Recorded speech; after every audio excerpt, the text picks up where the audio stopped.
Personnel from Los Hills Sheriff's Station responded to the scene of the crash site and assisted the fire department, and we've established a containment area, and now our Aero Bureau has a handle on traffic or aircraft accidents. However, when there's a fatality, then it switches to the National Transportation Safety Bureau, the NTSB, and the Federal Aviation Administration, the FAA. The FAA is already on scene and assisting. We're waiting the arrival of the coroner's office to assist in the recovery of the remains. As the chief indicated, there were no survivors. We have a manifest that indicates that there was 9 people on board the aircraft, the pilot plus 8 individuals. There is wide speculation of who the identities are. However, it would be entirely inappropriate right now to identify anyone by name until the coroner has made the identification through their very deliberative process, and they've made notifications to next of kin. And it'd be extremely disrespectful to understand that your loved one was perished and you learn about it from TMZ. That is just wholly inappropriate, so we're not going to be going there. We're going to wait till the coroner does their job, and we're assisting the families of those who believe they've been impacted, and it's a tough process.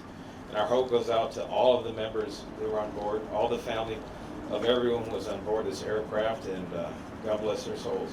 So at this point in time, we have nothing that we can add until the coroner does their job, and we'll be making those notifications when we have the information and we know the next of kin have been notified. Then we can release the information publicly, and you'll be notified in subsequent announcements. Sheriff, there's one thing you can confirm. Do we have a 9 bodies? confirmation actually of 9 bodies there at the scene? That is our belief, yes. So we realize at this point there are so many questions, there's a lot of information out there, and again, we understand, there's a lot of information that's floating, but we certainly have a responsibility and an obligation out of respect, of course, for the families, and this is a very difficult time for us all, for the city. We have the mayor here of Calabasas, also city council. We thank them for being here, and in fact, they wanted to pass on a message that for those in the community that want to gather here, are coming to Calabasas, if you do, you are welcome to join others at the Dianza Park here in Calabasas, and the cross streets there are Los Hills and Las Virgenes. Also, the Sheriff's Information Bureau will be sending out updates as to when there will be, if there is one, a press advisory out, a notification of another press conference or any other updates through our Twitter. So please look for that. And again, we thank you so much for being here today. And again, thank you for your time. Elizabeth, Sheriff, please. Sheriff, we have more. Sheriff, just a question talk quickly about on if it's a mechanical sealing off the failure or area. weather? We know the NTSB has to be there to do that thing.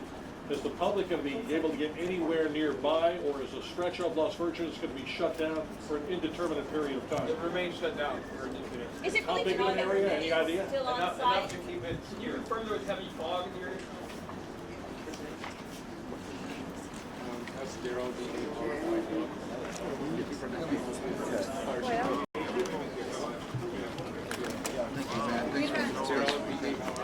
I owe you. No, you gotta help me.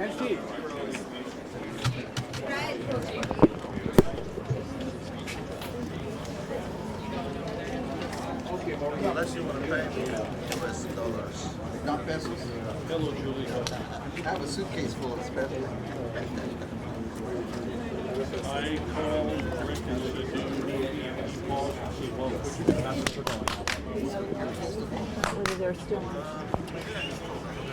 They're still on site. It needs to be investigated. Was it Yes. foggy when this happened? That I don't